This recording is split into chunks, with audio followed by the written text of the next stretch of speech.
Je suis disponible à vous. Il n'y a pas de nous présenter. Non, non. Gros départ quand même aujourd'hui, l'annonce de la fin de contrat de Romel Kyoto. Qu'est-ce qui explique peut-être cette décision-là? Est-ce que c'est ses blessures récurrentes, son âge, sa relation peut-être avec les clubs? Déjà, c'est important pour moi de dire que c'est aussi pourquoi j'ai décidé de mettre Romel au niveau du bilan devant vous et nos partisans, de pouvoir l'écouter, parce que je pense qu'après 4 années ici où il a été très bon, ça a été un leader, il nous a apporté beaucoup de choses. Je crois que c'était pour moi important de le laisser là, de le laisser parler, de dire ce qu'il avait envie de dire. Et c'était plus une marque de respect. Maintenant, voilà, comme dans la question, il y a eu beaucoup de blessures, il y a aussi beaucoup de points à côté où on doit se poser les bonnes questions. Romel l'a dit lui-même. L'année avant, quand il était sous contrat, on avait parlé avec lui, avec son agent. Ce qu'il demandait était un petit peu élevé pour nous. Ce n'était pas élevé parce qu'il méritait peut-être cet argent-là par rapport à ce qu'il avait fait comme saison. Mais connaissant un peu les problèmes récurrents de blessures, c'était un risque de le prolonger pour 2 ou 3 saisons à un salaire, je veux dire, supérieur et nettement supérieur. Donc, avec le recul, est-ce qu'on a pris la bonne décision? Je pense que oui, à ce moment-là, parce que quand on a vu un peu l'année dernière, ça a été très compliqué pour lui au niveau blessure. Mais c'est certain que si Romel avait été un joueur toujours prêt sur le terrain, il était le premier à nous aider à marquer des buts. Donc, il nous a manqué beaucoup l'année dernière. Mais sur le futur, je dois analyser le budget que nous avons, la qualité du joueur et le risque d'absence. Donc, c'est pour ça qu'on a préféré pour le moment ne pas faire d'offre. Je ne pense pas que ça sera le cas. Donc, c'est pour ça qu'on le remercie. C'était quand même un trou important dans l'attaque du club.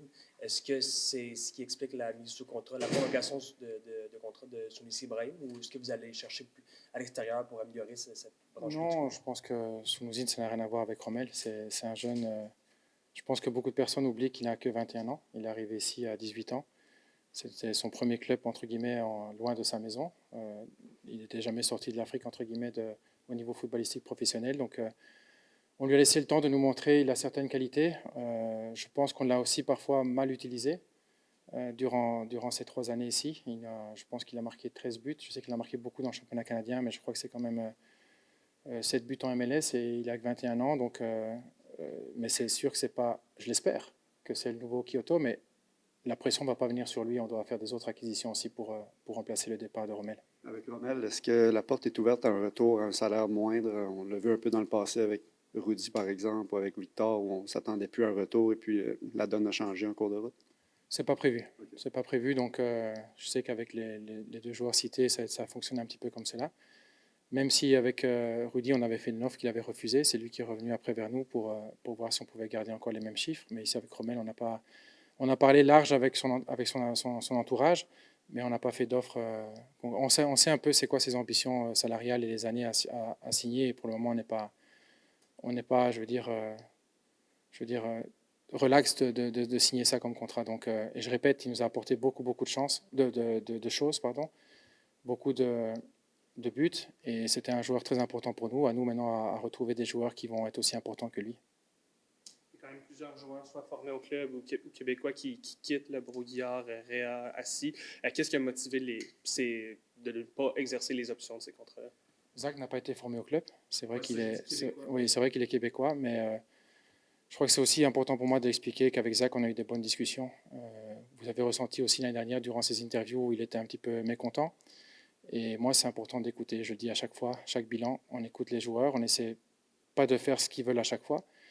Mais sachant les joueurs ou la concurrence qu'il a sur le côté droit pour le moment, Zach ne peut jouer que cette place-là. Zach a des envies aussi d'Europe. Il est juste papa depuis quelques mois. Et on en a discuté de tout ça. Et je ne vais pas dire qu'il est content de partir, mais il comprend que... je ne vais pas dire que la décision a été prise avec lui, mais presque. Donc, nous, on l'a écouté. Et on a, vis-à-vis de ses demandes et de ses envies, on a regardé le marché et on s'est dit que voilà, pour Zach, pour ce qu'il a fait ici, on va faire ça comme ça. Et tout était très honnête entre nous et lui dans des discussions et encore hier au téléphone. Si ce n'était que de vous, donc, il serait resté ici. C'est sûr que Zach, pour nous, c'est pas que de nous, parce que si je voulais décider, il restait. C'est sûr, il avait des options. C'était pas seulement un an d'options, il avait encore une deuxième année derrière. Mais c'est nous, en fonction de voir l'année qu'il a effectuée aussi. Je crois que ce n'est pas seulement lui qui n'a pas eu une grande année, c'est beaucoup de joueurs dans notre équipe. Mais loin là le fait de dire que l'année ratée du CF Montréal, c'est Zach Brouillard, pas du tout. Mais il aurait pu rester, c'est vrai. Mais après, on a des choix à faire. On doit aussi se renforcer dans d'autres positions, notamment à gauche. Et quand on a la balance, qu'on voit qui peut effectuer cette place de latéral droit, on a plusieurs choix. Et voilà, c'est ça qu'on a décidé. Est-ce que c'est une de vos priorités dans l'entre-saison, de renforcer à la position de latéral gauche, où il y a peut-être eu un manque de stabilité, de constance de ce côté-là la saison dernière? Oui, on l'a déjà dit, on va regarder pour des joueurs offensifs et latéral gauche. Après, il y a peut-être d'autres positions aussi, mais ça va dépendre aussi de voir s'il y a des départs de certains joueurs.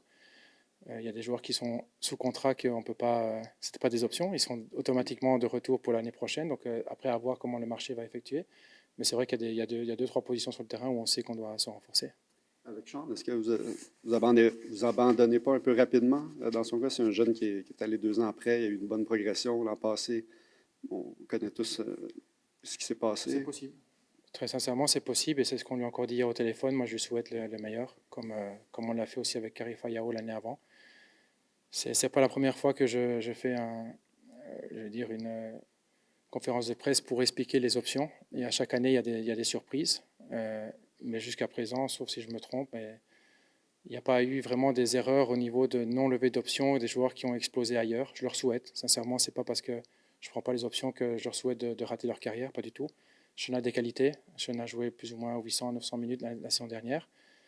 Il s'est passé des faits aussi avec Anan Osada et au niveau des entraînements et tout ça. Mais moi-même, j'ai même peut-être été maladroit lors de ma dernière conférence de presse en parlant de Sean et en prenant l'exemple qu'il demandait un grand frère. J'aurais pas dû le faire et je m'en suis excusé aussi vis-à-vis de lui hier au téléphone. C'était pas nécessaire de ma part de dire ça parce que c'était pas une flèche. C'est peut-être la question au moment. Lui, avec sa naïveté, il a répondu, mais moi, j'aurais pas dû non plus en remettre une couche là-dessus. Je souhaite le mieux à lui, à Jean-Aniel aussi. C'est de l'académie, s'ils peuvent devenir professionnels, c'est aussi ce que la famille Saputo veut faire, c'est former des joueurs.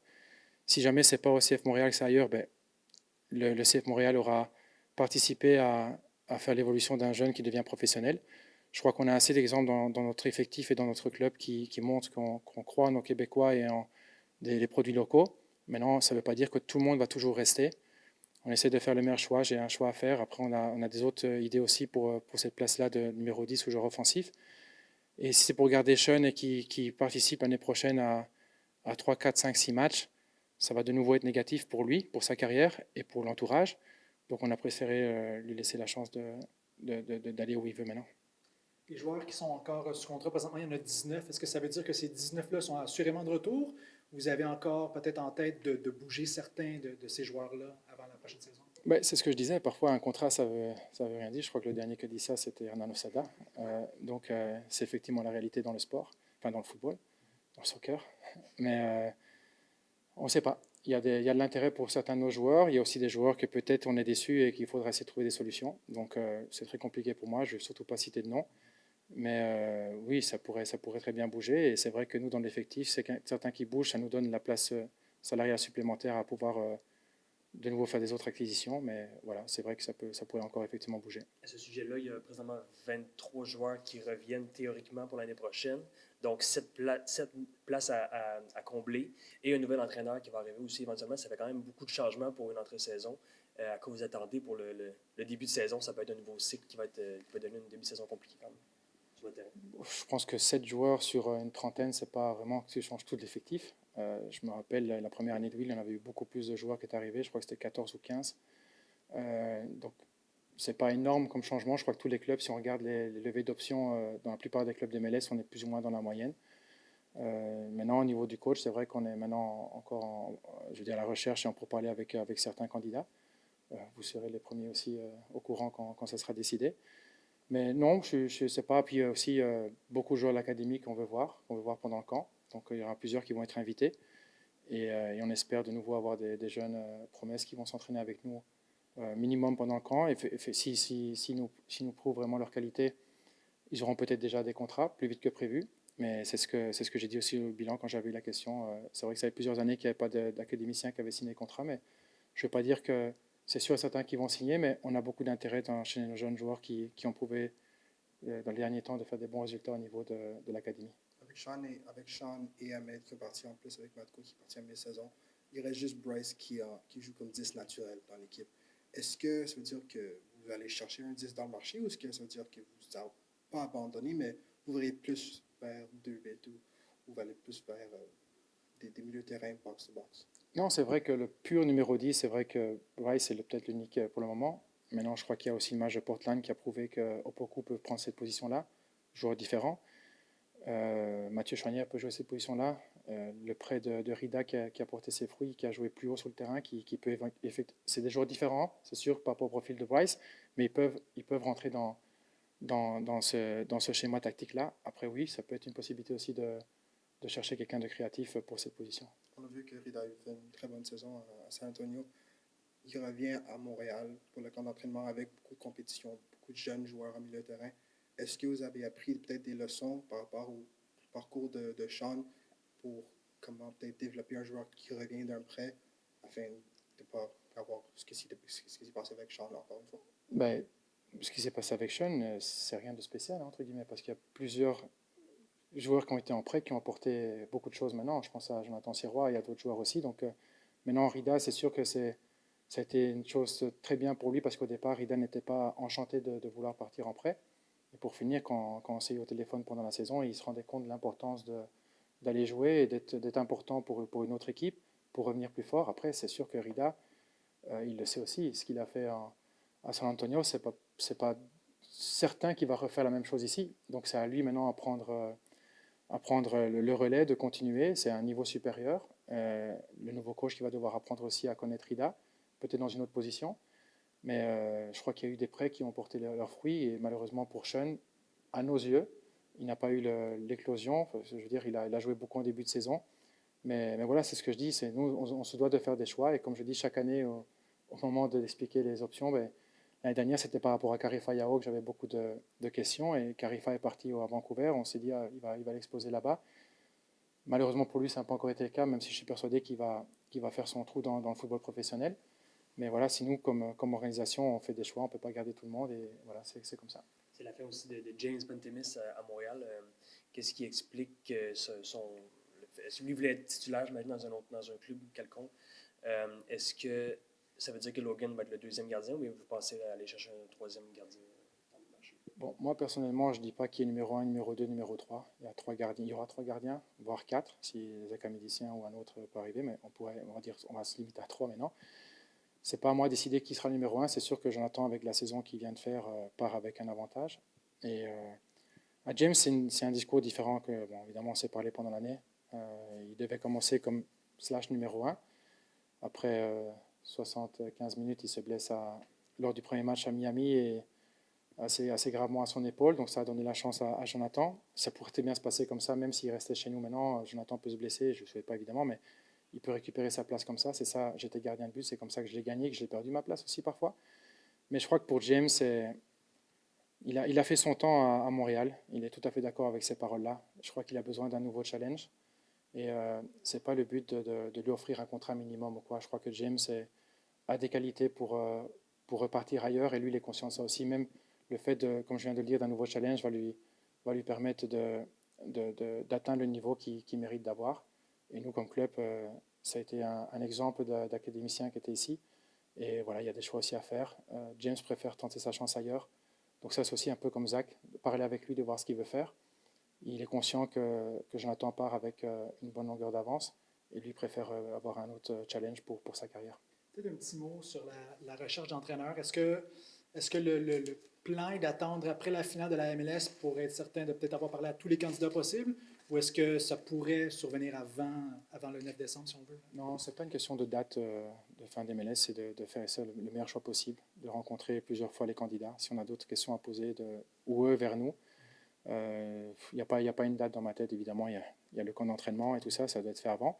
Mais il n'y a pas forcément une date qui doit être faite avant la finale MSQ. Pourquoi non, il n'y a pas ça. Juste pour résumer, à propos des joueurs dont l'option n'a pas été levée, il n'y a pas de plan avec aucun d'entre eux pour renégocier, les ramener à un salaire moindre?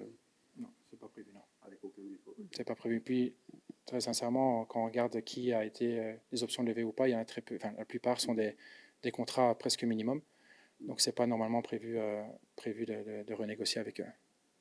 Quand vous regardez les prochaine semaine, dans votre scénario idéal, est-ce que vous pensez ajouter un joueur de premier plan ou c'est simplement d'aller chercher des joueurs pour avoir de la profondeur dans l'effectif? Non, c'est pas prendre de la profondeur, c'est essayer de faire l'effectif le plus compétitif possible.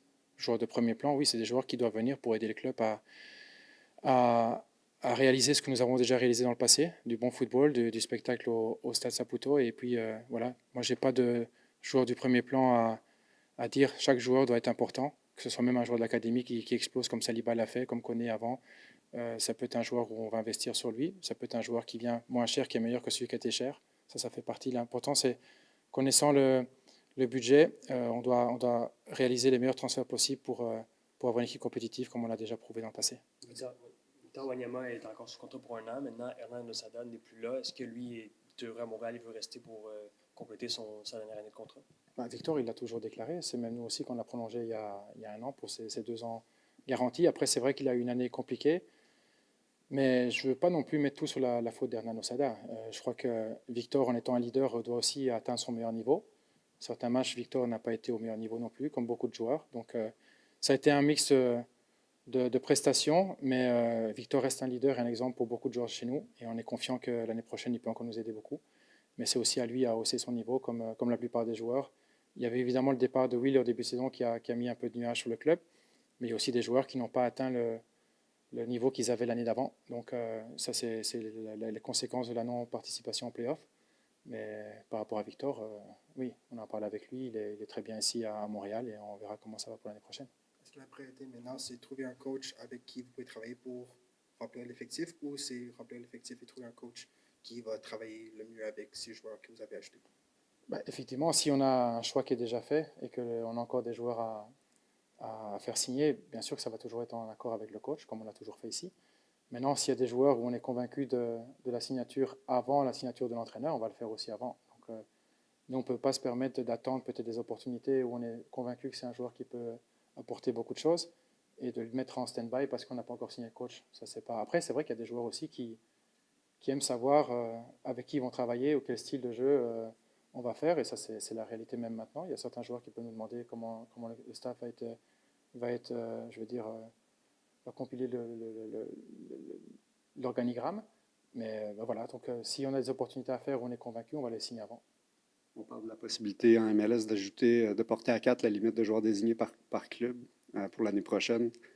Vous pensez quoi de cette mesure-là? Si ça... Premièrement, je ne peux pas communiquer sur quelque chose qui n'est pas décidé. Je crois qu'il y a beaucoup de rumeurs. C'est vrai que le fait de l'arrivée de Messi et parfois l'arrivée de plusieurs joueurs à Miami peut ouvrir la question de comment ils font et est-ce que ça va pousser la Ligue à...